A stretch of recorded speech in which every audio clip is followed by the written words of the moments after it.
Fique agora com uma palavra de Deus para abençoar sua vida. Um culto realizado na Igreja Assembleia de Deus, Catedral da Família, em Goiânia, Goiás.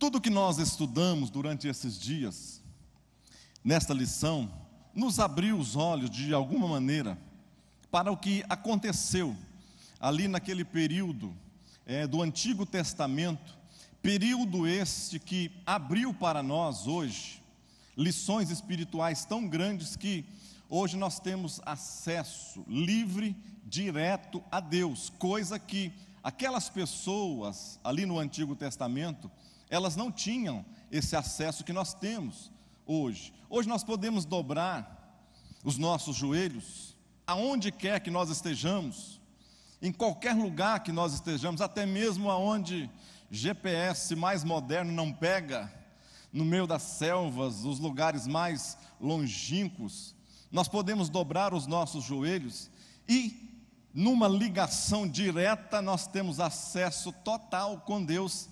E o melhor de tudo isso, quando nós falamos com Deus, Deus não deixa a nossa oração sem resposta, Ele responde cada uma das nossas orações.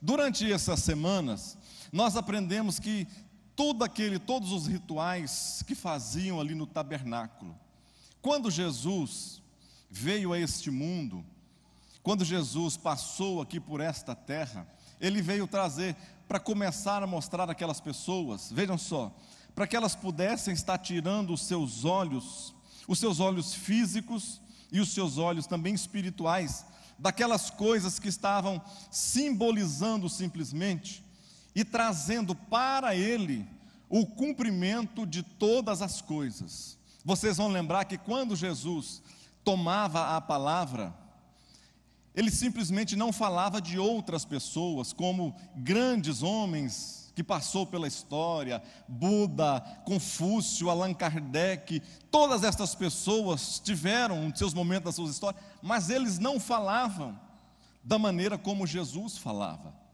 Jesus, Ele não procurava. Um deles, Confúcio, falava que estava procurando luz, que a vida dele, ele morreu em busca de luz. A diferença é que quando Jesus tomava a palavra, Ele olhava para as pessoas, assim como nós estamos aqui nesta manhã, e Ele levantava a sua voz e trazia sobre si a responsabilidade e dizia: eu sou a luz do mundo. Era esta a diferença. Quando Ele falava de coisas que traziam fome, traziam sede, coisas que alimentavam a vida material das pessoas, e Ele queria trazer lições espirituais, Ele se posicionava e dizia: eu sou o pão da vida, eu sou a fonte que jorra para toda a eternidade. Ou seja, Ele não falava daquilo que Ele estava vendo, ou daquilo que Ele estava buscando, Ele estava procurando, mas Ele falava de si mesmo, o cumprimento de todas as coisas acerca das quais foram profetizadas acerca dele. E quando nós entramos, então, veja no seu textuário, só para nós entendermos melhor isto.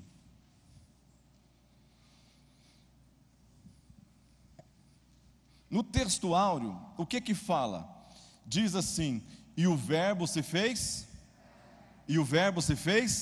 carne e habitou entre nós, e vimos a sua glória, como a glória do unigênito do Pai, cheio de graça e verdade. As pessoas talvez não entendiam quando João escreve isto aqui, mas veja só: e o verbo se fez carne e habitou entre nós. O que o tabernáculo fazia? Isso que nós estudamos. As pessoas, vejam só, eles montavam, desmontavam o tabernáculo, à medida que no deserto Deus comandava as ações. A nuvem se movia, e a nuvem que Deus, era a presença de Deus, eles estavam debaixo, cobertos pela nuvem, a nuvem se movia em determinado tempo. As pessoas então desmontavam ali aquele tabernáculo, aquela estrutura imensa, grande, tremenda, e elas iam acompanhando a nuvem. O tabernáculo era algo temporário. O tabernáculo e toda a sua estrutura, todos os seus rituais, tudo que nele dizia, tipificava o cumprimento na pessoa de Cristo.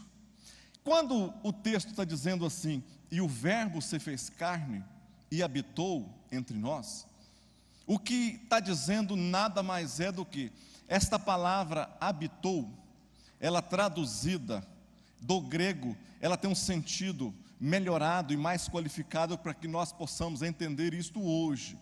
Habitar não é simplesmente um lugar de morada fixa, mas esse habitar significa, e o verbo se fez carne e tabernaculou entre nós.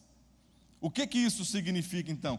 Jesus era o cumprimento de tudo que as pessoas estavam acostumadas a ver representadas ali naquele tabernáculo. Quando João está passando esse ensino e o verbo se fez carne, ou seja, Deus descendo do céu, se fez carne e tabernaculou, ou seja, as pessoas então teriam que ter um entendimento espiritual de que ali estaria o cumprimento de tudo o que foi planejado por Deus até aquele momento da história ali. Vamos mais para frente um pouquinho, porque nós não podemos perder o tempo correto aqui. Vamos lá para o seu comentário na introdução, palavra introdutória. Chegamos ao lugar. Hoje é a lição de número 12, fala do lugar santíssimo. Chegamos ao lugar santíssimo, a razão da existência do tabernáculo. Olha só, nesse lugar, o elemento humano se encontrava com Deus. Era o único lugar aonde o elemento humano entrava em contato com Deus. Não tinha outro lugar. O que isto significa para a nossa vida espiritual hoje? As pessoas naquele tempo tinham ali o lugar santíssimo, que era uma vez ao ano. Um sumo sacerdote adentrava aquele lugar, representando toda uma nação. As pessoas poderiam simplesmente ficar de fora do tabernáculo, não entrar. As pessoas podiam fazer acesso, entrar pela porta do tabernáculo e ficar simplesmente nos seus sacrifícios ali, assim como nós hoje. Preste atenção numa coisa, assim como nós hoje, nós temos a oportunidade, a livre escolha, o livre arbítrio, de nós fazermos também todas estas coisas. Eu posso simplesmente estar muito próximo de Deus, como aquelas pessoas às vezes estavam, se encontravam. Eu posso estar muito perto de Deus, mas às vezes eu não consigo tocar em Deus. Eu posso estar tão próximo de Deus, que eu sinto a presença, sinto o cheiro de Deus, eu sinto o mover de Deus agindo na vida de alguém, agindo na vida de uma pessoa, de outra pessoa, testemunhando de outras pessoas o que está acontecendo próximo de mim, mas ainda assim, às vezes nada está acontecendo na minha própria vida. Por quê? Porque ainda eu não consegui dar os passos necessários do que aquilo que falava ali naquele tabernáculo. Entrava no átrio as pessoas, os gentios. Entrava mais para frente no lugar santo, entravam os sacerdotes. Ou seja, há um crescimento nisto aí. E se vocês forem reparar, tudo que existia lá no lugar santíssimo era de ouro. O único lugar que tinha ouro era no lugar santíssimo.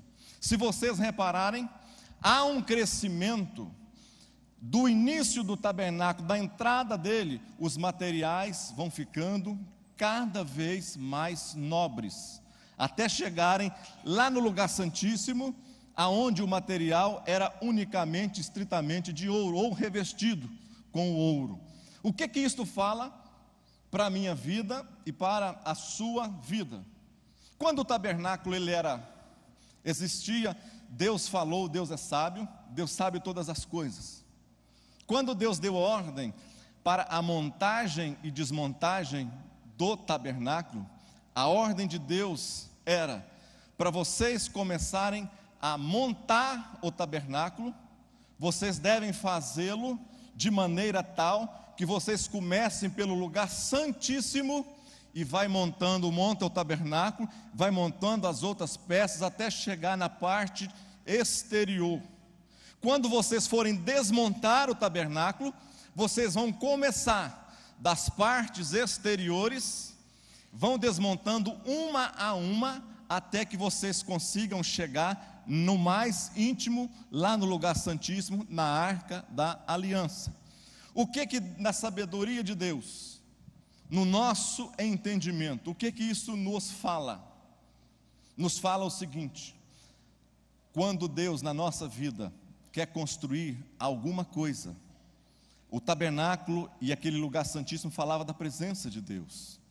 Quando nós queremos encontrar ou entrar em contato com a presença de Deus, preste atenção, como que Deus é sábio. Quando nós queremos entrar em contato com a presença de Deus, não adianta eu começar do meu exterior, não adianta eu começar das minhas vestimentas, não adianta eu começar daquilo que está ao meu redor, não adianta eu começar simplesmente de palavras, de falácias ou de qualquer coisa que seja. Não adianta eu parecer uma coisa e não ser. Não adianta eu ser parecido com alguém que serve, que está recebendo de Deus orientação, alguém que se parece, mas não é. Tinha uma propaganda antigamente, o que era? Pastor Eliezer, que é desta idade, Denorex, pastor Eliezer, é o que parece, mas não é. Como Deus fez isso? Preste atenção. Deus, quando queria falar com o homem, Deus queria moldar o homem, Ele começa então a fazer isso de que maneira? De dentro para fora.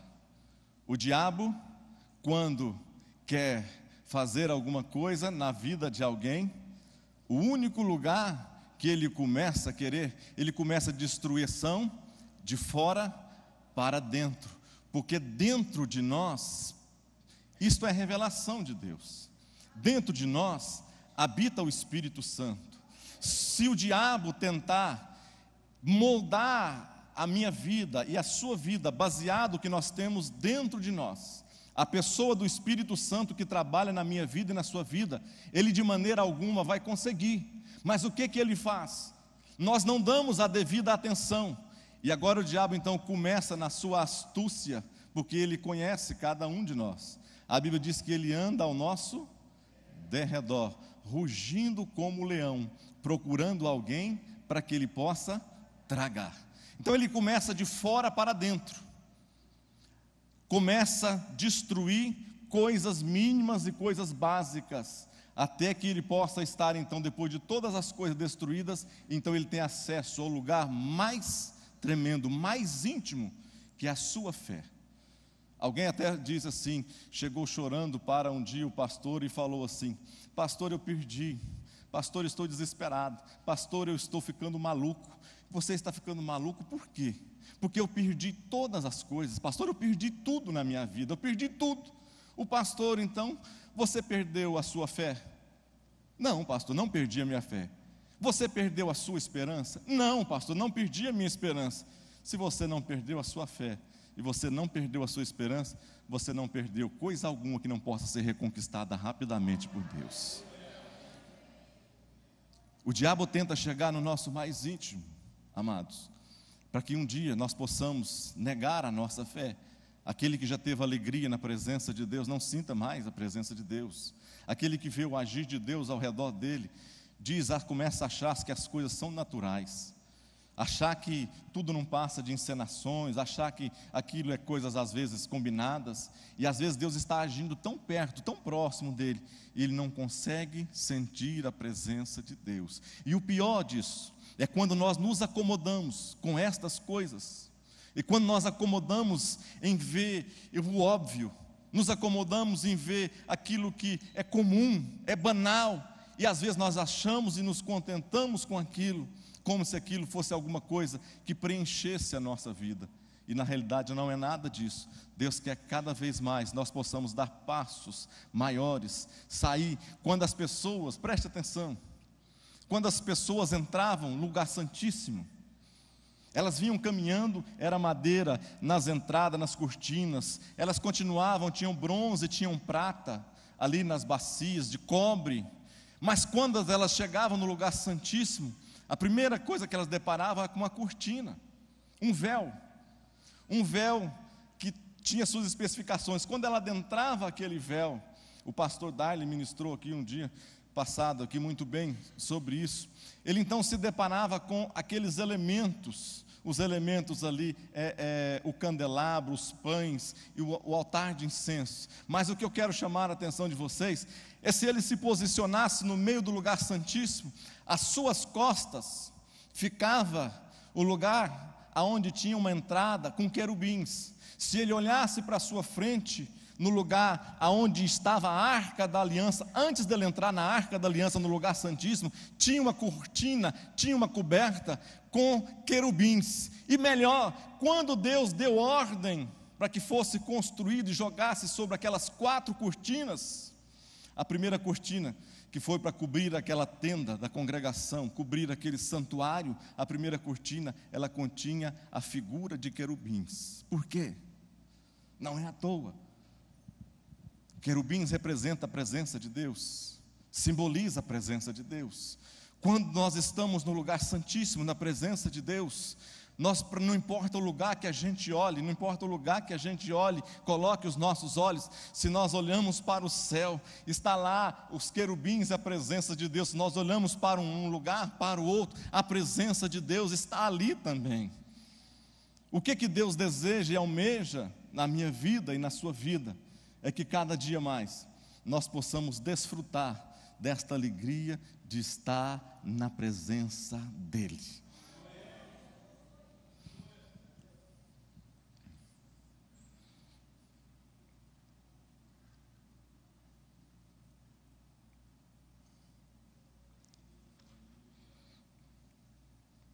Lá na outra página que você tem, na sua página onde que fala no véu, tipo de Jesus, o item 1.1 fala do tipo de Jesus, sua carne. O item 1.2 fala que o véu foi rasgado, divinamente rasgado. No item 2, fala da Arca da Aliança. Diz assim nessa da Arca da Aliança: a arca era o coração do santuário. O tabernáculo sem a arca seria como um corpo sem alma ou uma igreja sem Cristo. Você já imaginou?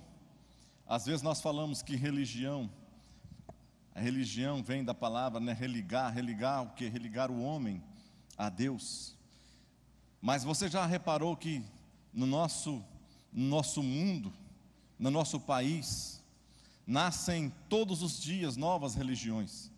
Você já reparou que no mundo inteiro, religiões estão brotando assim, todos os dias? E quando a gente vê isso, às vezes nós ficamos até alegres, e às vezes é motivo por nos alegrar por isso.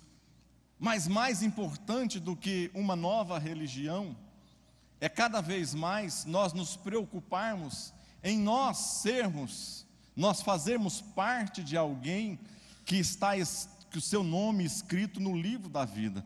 Porque religião não vai trazer diferença na vida de ninguém. Aqui que está dizendo que o tabernáculo sem arca seria como um corpo sem alma ou uma figura sem Cristo.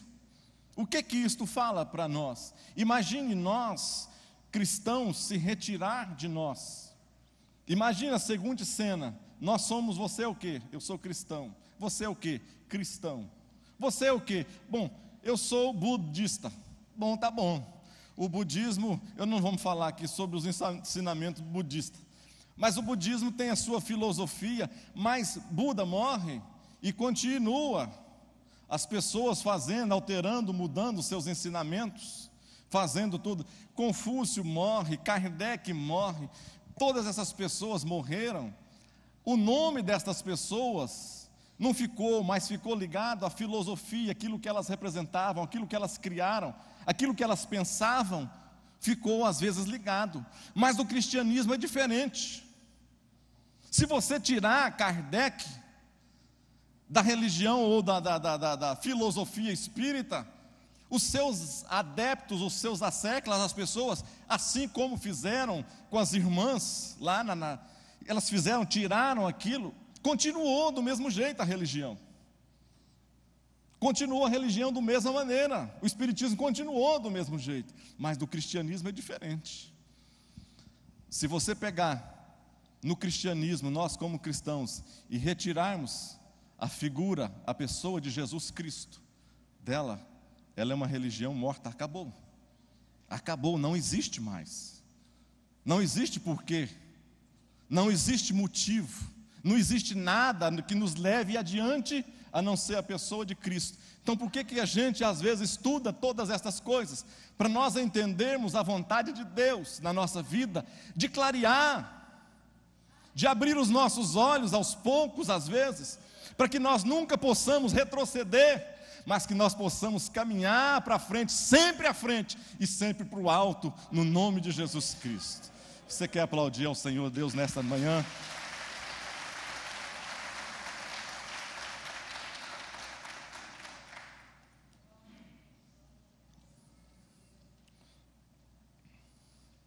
Vamos lá para frente, no item 3, fala das 2 tábuas de pedra que continham dentro da arca da aliança. Que tábua de pedra que era esta? Veja só, Deus tira o povo do Egito, o povo caminha aquela multidão pelo deserto, chega num local, num monte, chega ali no monte, Deus fala assim: eu quero dar coisas melhores para vocês, eu quero ensinar coisas mais grandiosas para vocês. Vocês estão caminhando cada um, seguindo a sua vontade, o seu desejo, ou sem saber como caminhar. Deus fala para Moisés: Moisés, sobe no monte e fica lá que eu vou te trazer alguns ensinamentos. Moisés sobe no monte e fica 40 dias lá no monte. E quando ele chega nos 40 dias, Deus dá para ele as leis morais, para que o povo começasse a entender. Não que aquilo fosse segurar, não que aquilo serviria de estrutura basal para toda a fé, mas para aquilo que eles pudessem iluminar as suas mentes, e como cada um fazia o que quisesse ou o que queria, agora Deus queria cada vez mais centralizar, preste atenção, Deus queria tirar do todo, fizesse uma canalização cada vez maior, e que essa canalização chegasse na sua presença, na sua figura. Então ele diz para Moisés: Moisés sobe. E quando Moisés sobe, então depois de 40 dias, Deus dá a ele os 10 mandamentos, aqueles 10 mandamentos. Mas quando Moisés, como o povo é tremendo, o povo é enganoso e o povo é terrível, Moisés está lá orando, jejuando, buscando a Deus, os seus líderes e liderados. Quando ele chega, a Bíblia diz que de longe ele escuta um barulho de festa. Quando ele chega, antes dele chegar no acampamento, ele vê o povo se prostrando e adorando um bezerro de ouro.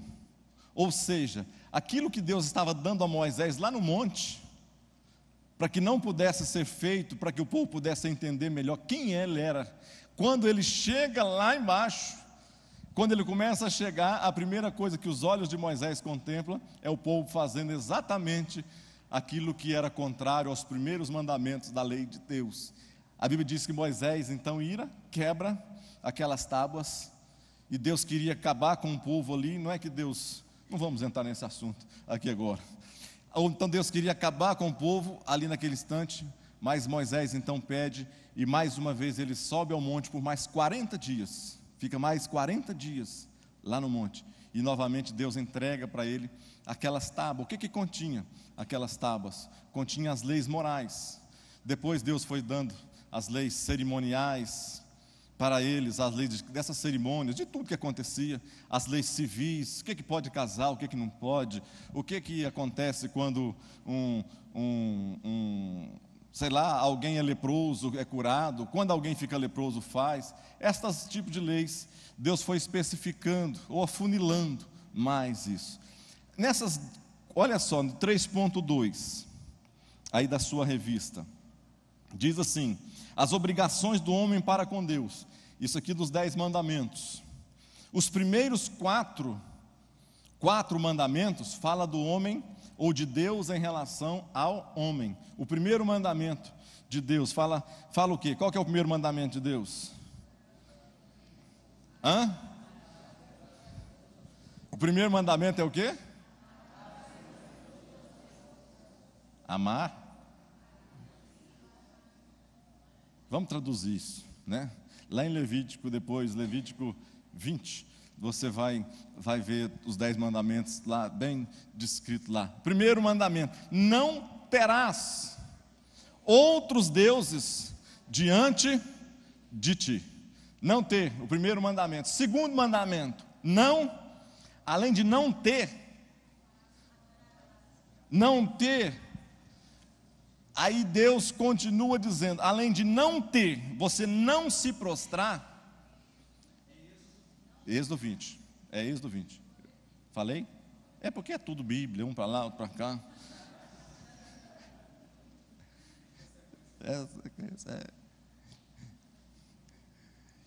Primeiro mandamento é o que? Não terás, ou seja, não participe, não esteja próximo, não se dobre, não se ajoelhe.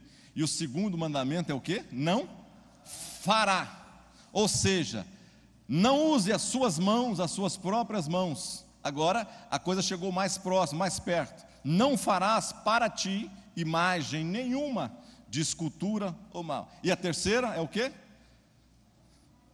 Não que se prostrará a eles, não é isso? De maneira alguma. Não pode ser tomado o seu nome em vão. O quarto, seu dia santificado, dia de sábado. 3.3, também não dá para entrar nisso aqui. 3.3, as obrigações do homem para com Deus estavam patentes nos 6 últimos mandamentos. Primeiro mandamento dos sextos: honrar os seus pais. O 6º mandamento: não matar. Isso aqui já fala do homem para com o homem. Os 4 primeiros mandamentos falam de Deus para com o homem. Os últimos 6 mandamentos falam do homem para com o homem. Não honrar ao pai e mãe, não matar, não adulterar, não roubar, não mentir, não cobiçar. Ou seja, esse fala de homem para com homem. Bom, eu queria 30, vai dar. Eu vou parar de estar falando. Nós já falamos muitas coisas, nós já definimos bastante coisas. Eu sei que tem muita coisa para ser feita, muita coisa para ser falada. Nós não falaremos da lição de número 13, onde fala das vestes sacerdotais. Também tem cada detalhe tem suas tipologias. Mas eu quero que nesta manhã nós possamos, juntos aqui nesse lugar, nós possamos agradecer a Deus. Agradecer a Deus porque os nossos olhos já não estão mais fechados. Agradecer a Deus porque Ele deu seu único Filho, Jesus Cristo, para que nós pudéssemos aqui hoje nos celebrarmos a nossa alegria e saber que existe uma esperança para cada um de nós. O homem não precisa fazer nada. O homem não precisa fazer coisa alguma para ir para o inferno, porque a Bíblia diz que todos pecaram e destituídos estão da glória e do poder de Deus. O homem nasce, cresce, fica bobo, faz tantas coisas, morre e não precisa fazer nada. Já nasceu ali, caminhou 60, 70, 80, 90, 100, faleceu sem fazer nada. A Bíblia diz que ele está afastado da presença de Deus. Mas aí Deus, como fazer? Como ser? Deus então simplificou as coisas. Eu não quero isso. Agora, no meio desta caminhada, nesta jornada do homem, agora nós temos a oportunidade, quando o próprio Deus desce do céu e se coloca no meio do nosso caminho. E quando nós caminhamos, não sei, com 10 anos, 12 anos, 15, alguns com 18, outros com 20, com 30, como eu, outros com 40, 50, 60, 70, outros no leito de morte. Mas um dia, Deus nos dá a oportunidade. Ele se coloca no nosso caminho e nos dá a oportunidade de um dia nós levantarmos a nossa mão e dizer: eu reconheço que há um Deus no céu e que existe a possibilidade de ser eternamente morar com Ele, porque Jesus é a nossa morada, a salvação eterna da nossa vida, e eu e minha casa, você e sua casa, moraremos eternamente com Ele para a glória do nome santo precioso de Jesus. Um dia eu assisti e passei aqui na igreja, quando eu cheguei, eu passei um filme do Benny Hinn, do Tabernáculo. Eu e o pastor Darley, nós como Steven Spielberg, nós pegamos o filme que era de 1 hora e alguns minutos, e condensamos, tiramos, extraímos, fomos colocando de segundo a segundo, ver se batia os assuntos e as coisas certinhas, e condensamos ele em 20 e poucos minutos. Mas eu quero que nós possamos encerrar essa revista, e encerrar todas as coisas. Eu convidei esse homem para estar falando, né, aqui, Dr. Benny Hinn, e ele atendeu, e nós vamos ter o privilégio de estar assistindo. Então, é algo tão simples, mas é um resumo aqui de tudo que nós já falamos aqui, e através da pessoa do Benny Hinn. Assista então esse momento, no final nós estaremos orando. Se você estiver atrás, venha para frente, venha assistir.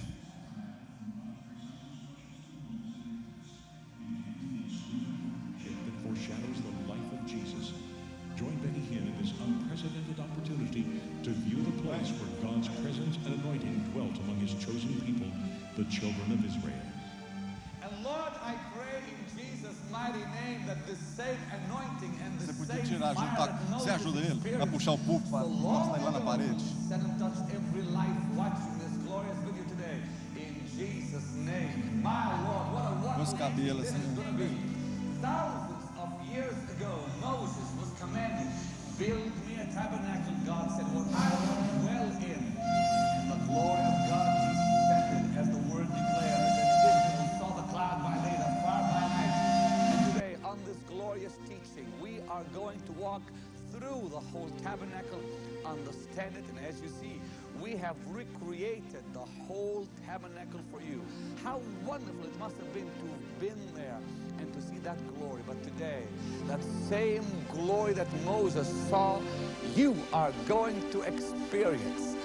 My, what a glorious thing God is going to do in your life.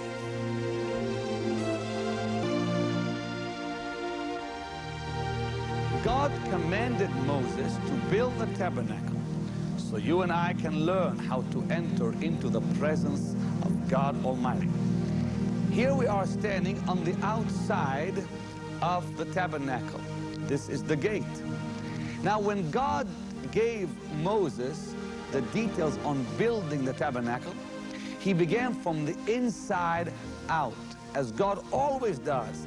He begins in your life from the inside out. He fixes your heart first, and then he works on the outside. But so we can understand better the tabernacle, we're going to begin from the outside in. We begin with the gate. This here is the actual gate that God gave to Moses. You see the 4 colors, all symbolic of the Lord Jesus. Let me also add that this gate was called the Way. Does this bring something into your memory? Of course it does. Jesus called himself the Way. And when the Lord said, I'm the Way, the Jews understood immediately what he meant. That he is the way into the tabernacle. He is the way into the presence of Almighty God. And in this gate, we see the 4 colors again. We see the blue, Jesus the Son of God. We see the purple, Jesus the King. We see the scarlet, Jesus the Savior. We see the white, Jesus the perfect man. Again, going hand in hand with the 4 Gospels, presenting Jesus to us. When Moses faced the tabernacle, the first thing he was faced with is the Son of the living God. When you begin the New Testament, what are you faced with? Jesus, the Son of the living God. He is the way. He is the gate. He is the way into God's mighty presence. Now the Lord also said, I am the truth and I am the life. As we enter in later, you'll see that the door to the holy place, which, may I add, was also called, hear this, the truth.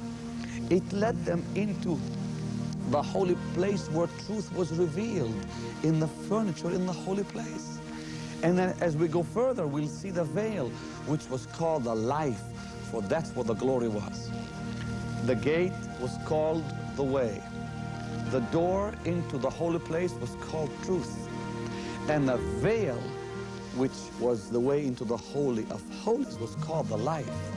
Jesus, He is the gate, the way. He is the door, the truth. He is the veil, the life.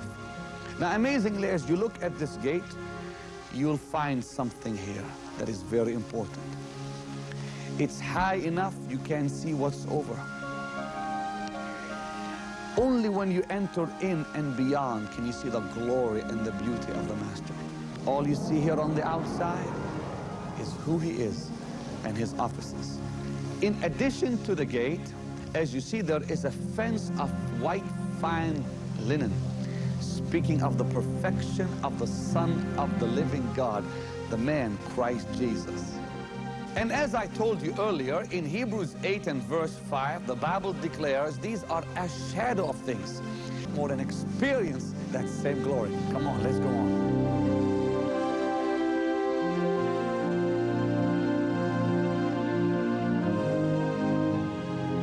Isn't this glorious? The first thing we see on the inside now is the altar of sacrifice. When the priests went through the gate, the first thing they saw is this. Priests entered in, they saw the altar. But what happened on this altar? That's where animals were sacrificed. That's where the blood was shed. In other words, right after you meet Christ Jesus as Savior, He's the way, the gate. The next thing that the Holy Spirit reveals to you is the power of the blood. And you cannot experience the presence of God. You cannot enter into the Holy of Holies without first experiencing and doesn't know how to pray. And at this altar, God deals with the Isaacs in your heart. Please hear what I just said. God deals with the Isaacs in your heart. You know why God told Abraham to give up Isaac? Because you see, God wanted his heart, and his heart belonged to God. And the Lord said to Abraham, He said, Abraham, your heart was mine, but now Isaac, who's your child, you're trying to get him into your heart. You see, Isaac was becoming very special to Abraham. Isaac was getting into the place that belonged only to God, and God said, no, not even Isaac can share the heart that belongs to me and me only. And if you allow an Isaac to come into your heart and share your heart with God, God says, no, offer him on that altar. Everything must die. What did Jesus say? Jesus said, if you don't hate everything else and love me, you're not worthy of me. If you don't hate father and mother and children and husbands and wives and brothers and sisters, if you don't love me more than anything else, you're not worthy of me. The Lord wasn't asking us to hate anyone. What He was asking us is to love Him beyond all else. He is first in our lives and hearts. In comparison to His love, everything else is hate. If we don't love Him above all else, we're not worthy of Him. And yes, we do love our parents and we do love our children. He commanded us to love one another, but not to love them more than loving Him. He must be number one, always. You see, that comes after death. Once you die to everything, then He becomes number one. No Isaacs are allowed, and the flesh must die. And at this altar, the altar of sacrifice, that's where death is. But you see, where death is, there you'll find the blood that'll cleanse and keep you clean. So after you meet Jesus as Savior and Lord at the gate, you'll face the cross, the place of death and the blood, where every part of you surrenders. And then he comes and becomes number one. And then and only then are you allowed to move beyond this altar to the laver. The laver, symbolic of the Word of the living God. The Word that empowers us, that renews us, that fills us with the very presence and power of God Almighty. Now, truth comes. And please hear this. Now, truth comes. Truth comes. Truth comes. And the result of this truth filling your life enables you now to move beyond the laver. Now the gate, speaking of Jesus and meeting him as Savior and Lord, speaks also of reconciliation, where you and I are reconciled to God Almighty. The altar of sacrifice, like I said, which speaks of death, the crucifixion of self on the cross, speaks also of redemption, for that's where we see the power of his redemption. This laver that speaks of the Word of the living God also speaks of sanctification, because as the Word comes into our hearts, we are sanctified. Now, as we go beyond the door into the Holy of Holies, we'll see the lamp stand, which we'll look at in just a minute. That speaks of illumination, revelation. And then the table of showbread, satisfaction. The table of incense, exaltation, where God is exalted. And then beyond that is the Holy of Holies. We see the Ark of the Covenant, speaking of glorification, where God is glorified. The Bible has a lot to say about the offices of the church, about the 5 ministries of the church that these poles symbolize. Read on with me now, Ephesians 4 and verse 11. And he gave some apostles, and some prophets, and some evangelists, and some pastors, and some teachers. Why?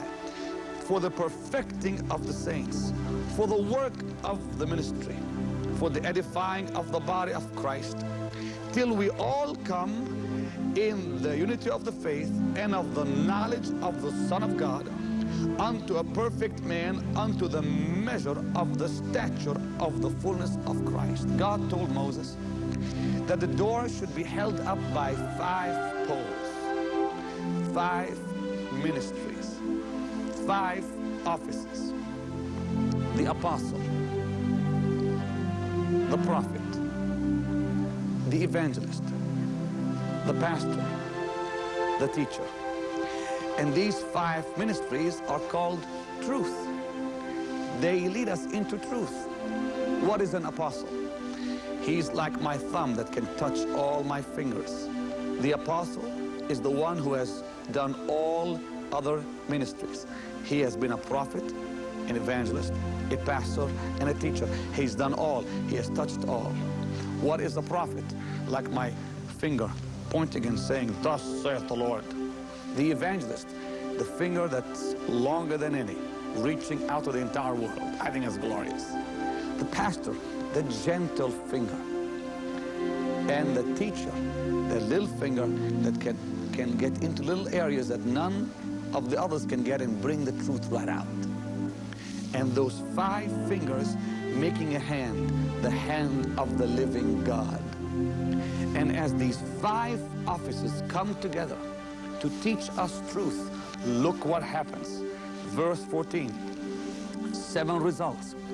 That we henceforth be no more children. In other words, we'll become mature. Number 2, tossed to and fro, will be established. Number 3, carried about with every wind of doctrine by the sleight of men. In other words, rooted and grounded. We will not be carried about by everything we hear. It's said now the sleight of men and cunning craftiness whereby they lie in wait to deceive. Fourthly, these 5 ministries will bring us liberty from deception. Number 5, but speaking the truth in love. We'll be able to speak truth in love because of these 5 ministries. Number 6, grow up into him in all things, which is the head, even Christ. Constant growth is the 6th result of this truth. And 7th and last, verse 16, Ephesians 4, from whom the whole body, fitly joined together and compacted by that which every joint supplieth, according to the effectual working in the measure of every part, maketh increase of the body unto the edifying of itself in love. 7th, harmony. So here are the 7 results of these 5 ministries touching your life. Number 1, maturity, verse 14. Number 2, established in the faith, verse 14. Number 3, rooted and grounded in the truth, verse 14. Number 4, freedom from deception, able to discern, in other words. Again, the same verse 14. Number 5, the ability to speak truth, verse 15. Number 6, hear this, constant growth. You'll continue to grow in the Lord because of these 5 ministries. And number 7, harmony and oneness. God said to Moses, he said, I want you to put 5 poles to hold the door of truth, the 5 ministries of the church. Now, let's go within that door and see what's on the inside. And I pray you'll receive revelation even as we enter in. Let's go.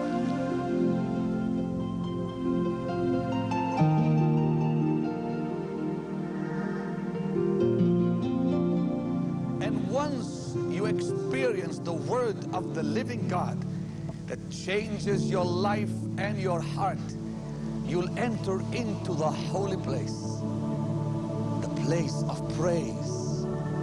O God, thou art my God. Early will I seek thee. My soul thirsteth for thee. My flesh longeth for thee in a dry and thirsty land where no water is, to see thy power and thy glory, so as I have seen thee in the sanctuary. Because thy loving kindness is better than life, my lips shall praise thee. Thus will I bless thee.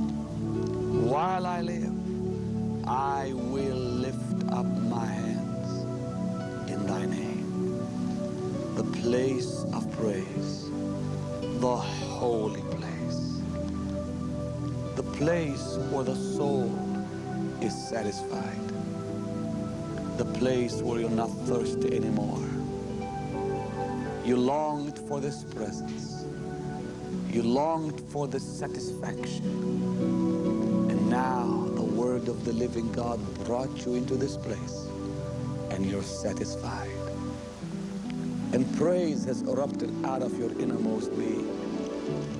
Reality now is here. Life has touched you. And because of the word, you are now illuminated by the lampstand. Revelation is now yours. The word produced revelation. The light of the lampstand that shone continually in the holy place, that spoke of revelation, is the result of the word of the living God. The oil that causes it to shine, the very anointing of the Holy Spirit that brought this revelation. Oh, how wonderful it is to hear from God.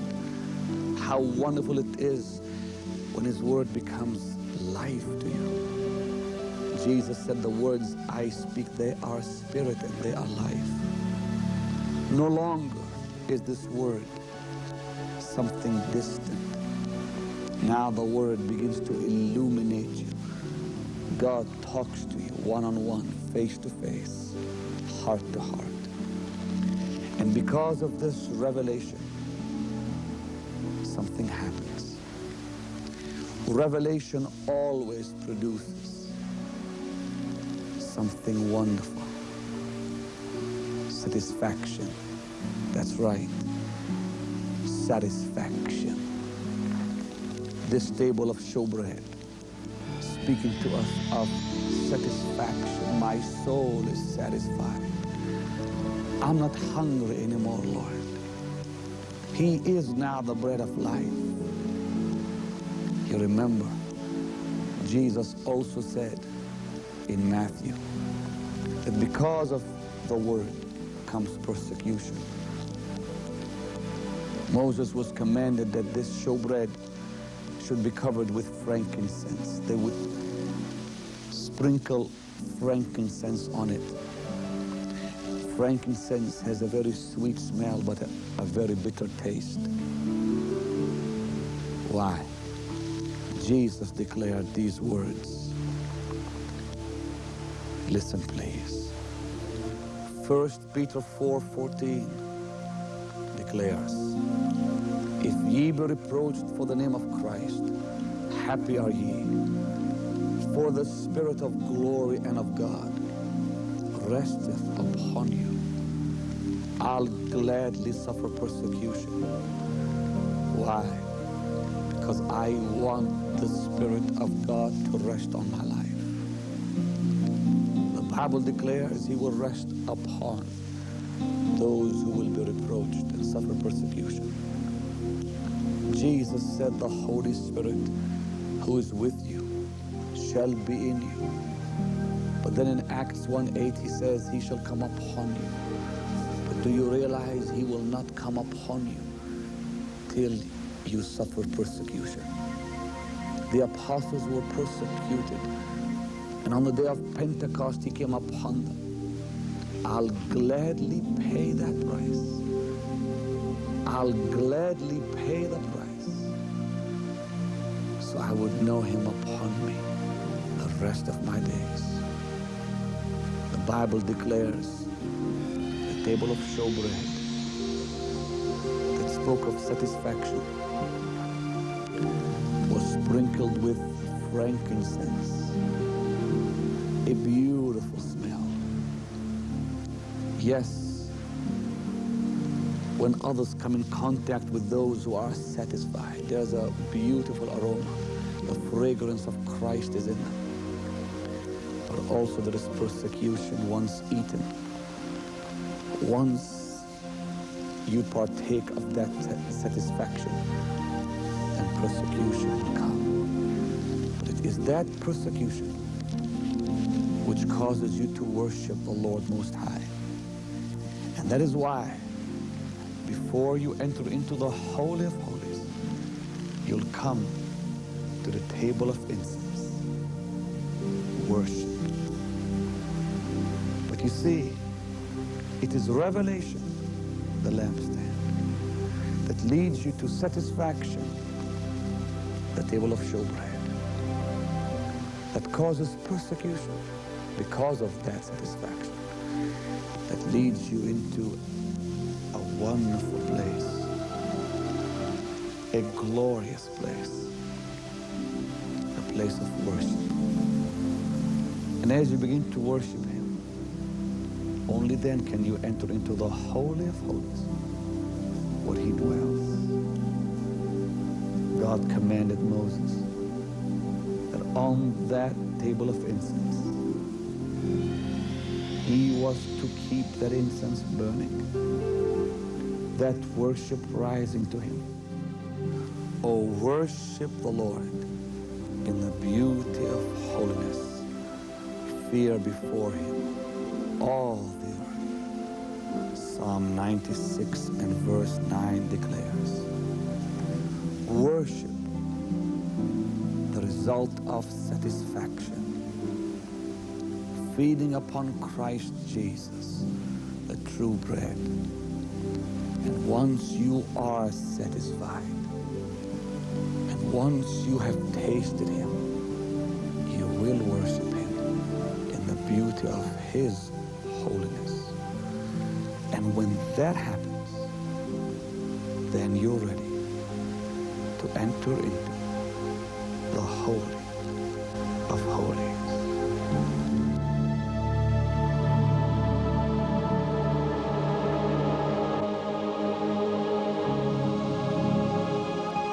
He that dwelleth in the secret place of the Most High shall abide under the shadow of the Almighty. I will say of the Lord, He is my refuge and my fortress. My God, in Him will I trust. This is the place where the presence of the Lord is. The place where you dwell in that secret place of the Most High.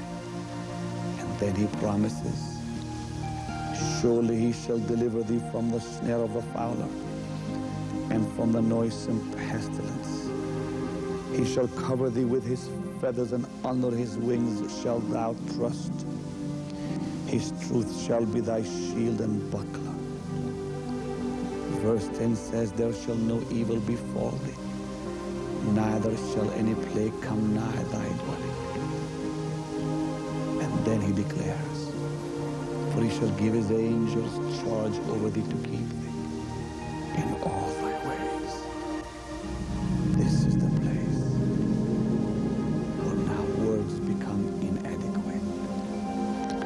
And in Isaiah 26 verse 9 we read, with my soul have I desired thee in the night. Yea, with my spirit within me will I seek thee. It is here in the Holy of Holies where we become one with Him. Oneness begins. Fellowship begins. Intimacy begins. And words become inadequate in the Holy of Holies. The word of the Lord declares, with my spirit will I seek thee. I pray that the Holy Spirit will create such hunger in you to seek His presence and to taste His glory and to be literally clothed with His divine presence on your life.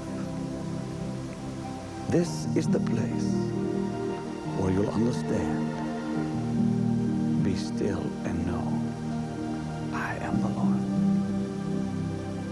I pray this experience will be yours daily. At the gate, we were reconciled.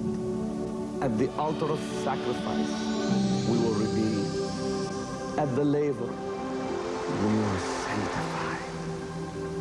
At the lampstand, we were illuminated.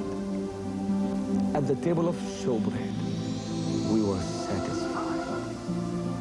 At the table of incense, we exalted Him. And now in the Holy of Holies, we're touching Him. And when we touch Him, then and only then, we will experience Psalm 42, verse 7. Deep calleth unto deep at the noise of thy water spouts. All thy waves and thy billows are gone over me. It is here where the deep calls unto deep. And when that happens, when we touch Him, the word declares, thy waves and thy billows are gone over me. He begins to clothe us and cover us with the waves of that presence, with the waves of His glory. Deep calleth unto deep. Oh Espírito Santo de Deus,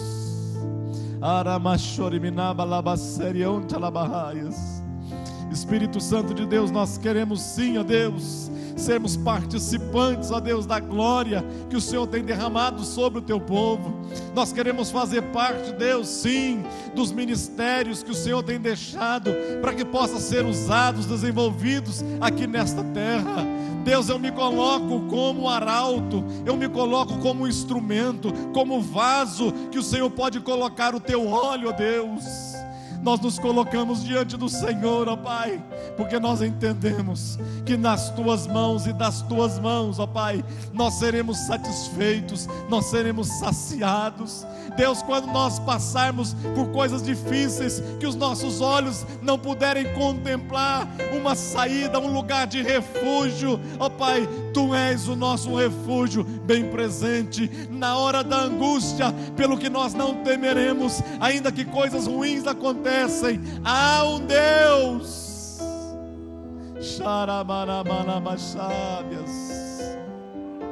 Espírito Santo de Deus, renova, Senhor, a nossa fé. Senhor, renova, Senhor, a nossa fé, Deus. Deus, tira do nosso caminho tudo que tem trazido impedimento, Senhor. Tira do nosso caminho, Deus, tudo que tem nos cerceado a nossa liberdade de conduzir, de ir mais adiante, ó Pai. Não nos deixe acomodar, Senhor, no lugar onde nós estamos. Deus, nós queremos sentir a glória do Senhor. Manifesta, meu Deus, pela Tua presença, ó Pai. Ó Deus, faça daqui nossa igreja, da Igreja Catedral da Família, Senhor, esse arauto na cidade de Goiânia, Senhor. Que a nossa casa, que a minha casa, que as nossas famílias, ó Pai, sejam um instrumento vitorioso, armas poderosas usadas pelo Senhor para pregar a Tua palavra, o Teu Evangelho, ó Pai. Deus, usa cada um de nós, sara as nossas feridas, ó Senhor. Deus, sara, coloca o bálsamo do Senhor sobre as nossas feridas, ó Deus. Caminha, Senhor, conosco. Coloca nos Teus braços, ó Pai. Coloca nos Teus braços, ó Deus. Quando nós não tivermos forças para caminhar, ó Deus, nos carrega, Senhor. Nos dê força. Oh Espírito Santo, nós queremos sim, Deus, cada dia caminhar com o Senhor. E queremos te dizer obrigado, meu Deus, mais uma vez, pela presença do Senhor na nossa vida, Senhor, que nos marca, que nos enche, que nos dá alegria e que nos conduz, ó Pai, de vitória em vitória, no nome de Jesus Cristo. Amém. Amém. Coloca as suas duas mãos para o alto. Oh, aleluia. Sharama saraba. Ora canchorama sharama na igreja. Ore carama churibetaves. Oh Espírito Santo de Deus. Coloque as suas duas mãos para o alto.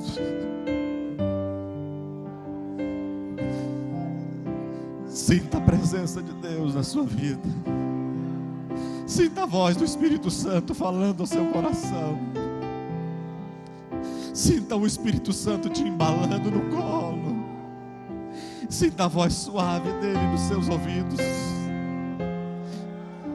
dizendo que você não ficará no lugar onde você está. Espírito Santo de Deus, Tu és tremendo. Continue com as suas mãos para o alto. Continue com as suas mãos para o alto. É do alto, é do alto, é do alto. Nós o exaltamos. Nós o exaltamos, Senhor. Nós te exaltamos, ó Deus, acima de todas as coisas. Ó Deus, Tu enche a nossa vida de paz. Tu enche a nossa vida de gozo e de esperança. Tu renova, Senhor, a nossa fé. Tu firma os nossos passos. O Senhor nos faz conduzir, ó Pai, por caminhos melhores. Tu tira os nossos olhos do passado. Tu tira as frustrações da nossa alma e coloca um novo cântico na nossa boca. Obrigado, Senhor, te adoramos. Com as suas mãos para o alto, vá dando uma salva de palma tão grande, tão poderosa a esse Deus. Vai exaltando com as suas palmas a esse Deus que tudo faz por você. Mais forte, aplauda, mas vai glorificando a Ele com a sua voz. Vai dizendo a Ele com a sua voz, gritando a Ele que você o ama. Vai aplaudindo ao Senhor, vai glorificando ao Senhor, vai exaltando ao Senhor, vai chorando na presença do Senhor, vai se alegrando na presença do Senhor. Oh, Senhor, recebe, meu Deus, a nossa adoração, porque o Senhor é digno de toda honra, toda adoração, toda exaltação. Participe da programação da Igreja Catedral da Família. De segunda a sexta-feira, às 6:30 da manhã, Oração de Davi. Segunda, a partir das 14h30, Manancial Feminino, onde mulheres são restauradas e abençoadas por Deus. Segunda, a partir das 19h30, venha estudar Teologia com IBCAF, Instituto Bíblico da Catedral da Família. Terça-feira, às 19h30, venha ser um intercessor na Escola de Intercessão. Quarta-feira, às 19h30, culto de ensino da Palavra de Deus. Quinta-feira, às 20 horas, reunião dos adolescentes, Geração Daniel. Sábado, muito louvor e adoração com a juventude animada da Igreja Catedral da Família.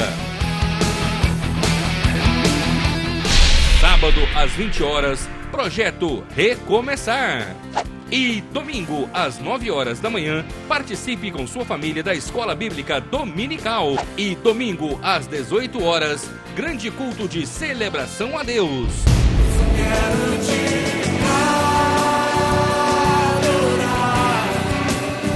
A Igreja Catedral da Família disponibiliza ainda para você cursos para edificar a sua vida. MMI, Casados para Sempre. CRAU, Cursos para Finanças. Educando Filhos à Maneira de Deus. Alcançando o coração do seu adolescente. Veredas Antigas. ONI, Curso para Noivos. De domingo a domingo, uma programação recheada de muita alegria, unção e bênçãos de Deus. Informações 3281-4918 ou acesse o site www.catedraldafamilia.com.br.